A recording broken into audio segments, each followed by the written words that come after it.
It would be easy to stare out into the Montana wilderness and be taken by its beauty.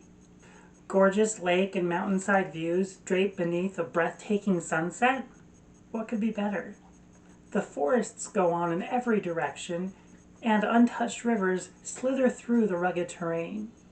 The vast plains, stretching from one horizon to the other, grasses swaying in the wind gently.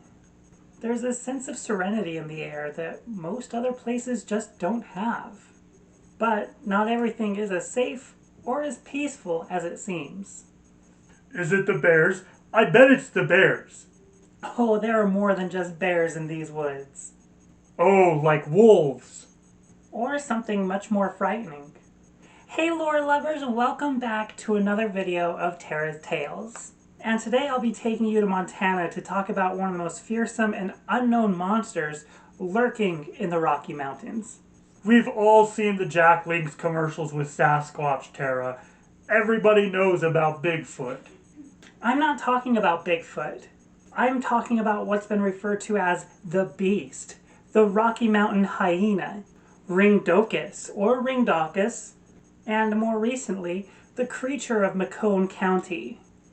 The monster, originally called the Shunka Warak'in. That last one sounds like a ninja throwing star. That would be shuriken, and we're not talking about ninja. I said Shunka.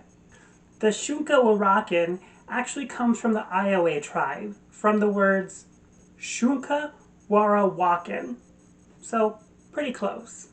And that means carries off dogs. For centuries, this monster would hunt domesticated animals in Montana and really across the United States. And that's why our dogs are inside dogs. I don't want some weird wolf thing kidnapping, eating, or doing anything with our dogs. Oh, it's not a wolf. The beast has a coat as dark as night, with high shoulders and a sloping back, much like a hyena, which is where we get the nickname the hyena of the Rocky Mountains. This creature was such a menace and had supernatural properties about it that, according to some research I found, the Iowa would hunt this monster and take pieces of it and incorporate them into sacred bundles when going into battle, and this helped them become impervious to oncoming attacks. Is that true? Maybe that's why we haven't seen them. We hunted them for the same reason. I couldn't find a source to corroborate this, but I thought I would mention it. But if they were incorporated into sacred bundles, that is something us non-Native Americans could ever do. That makes sense. But I'm guessing this thing is like Bigfoot, am I right? What do you mean? Never really seen, but when somebody does see it, we bust out the worst camera possible and give it to the man having a seizure at the moment to hold still and film the Bigfoot. We actually have a body of one in a museum right now. Are you serious? Yep, the Shunka Warak'in have been sighted for centuries, actually. And white settlers even encountered these as they moved west. And as the wolf population dwindled in Montana, a lot of wolf sightings were mistaken for the beast instead. Some even say this aggressive hunt on wolves was actually because of the Shunka Warak'in and mistaken identity. But back in the 1890s, there was the Hutchins family. They settled in the Madison River Valley, which is the lower part of Montana. In the book Trails to Nature's Mysteries, The Life of a Working Naturalist, published in 1997, Ross Hutchins wrote this about his grandfather, who was the one who killed the Shunka Warak'in, or at least one of them. And I'm just going to read it verbatim. One winter morning, my grandfather was aroused by the barking of dogs. He discovered that a wolf-like beast of dark color was chasing my grandmother's geese. He fired his gun at the animal but missed. It ran off down the river, but several mornings later, it was seen again at about dawn. It was seen several more times at the home ranch, as well as at other ranches 10 or 15 miles down the valley. Whatever it was a great traveler. Those who got a good look at the beast described it as being nearly black and having high shoulders and a back that sloped downward like a hyena. Then one morning in late January, my grandfather was alerted by the dogs, and this time he was able to kill it. Just what the animal was is still an open question. After being killed, it was donated to a man named Sherwood who kept a combination grocery and museum at Henry Lake, Idaho. It was mounted and displayed there for many years. Wow, they hunted and killed a wolf. Not quite. What makes this account so fascinating is the youngest of the Hutchins family actually had a PhD in zoology, and he had no idea what this animal was. Though he did come to a consensus, and it was more speculation, that it was most likely a mangy hyena that escaped from a traveling circus.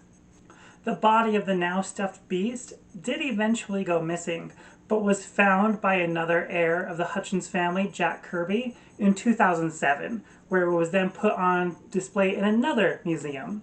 And that museum is the Madison Valley History Museum. This specimen has never been tested to see what kind of animal it actually was, but we have tested another that we thought was the Shunka Warak'in.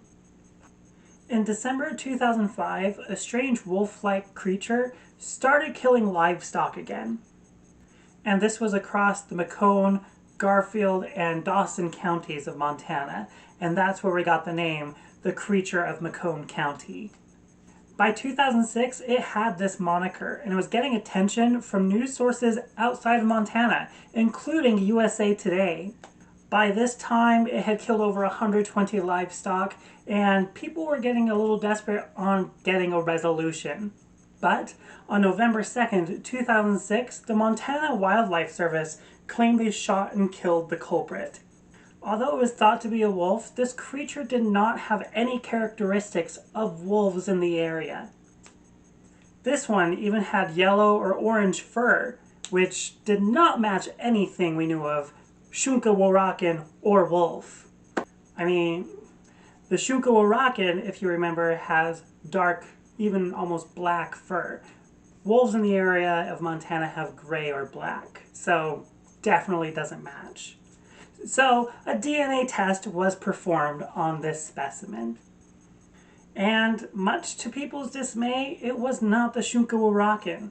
It was determined that this killer of 120 plus livestock was actually a domesticated wolf that somebody had let out or released.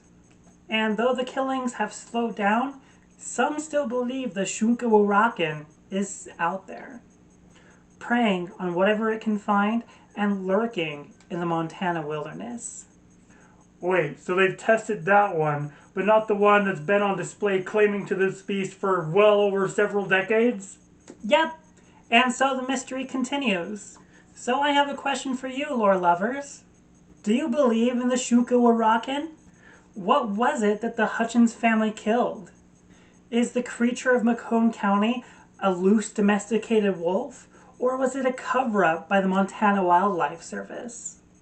Let me know in the comments down below. And if you liked this video, be sure to like and subscribe, and hit that bell notification icon to be alerted for when the next video becomes available. And until next time, lore lovers, keep your animals inside!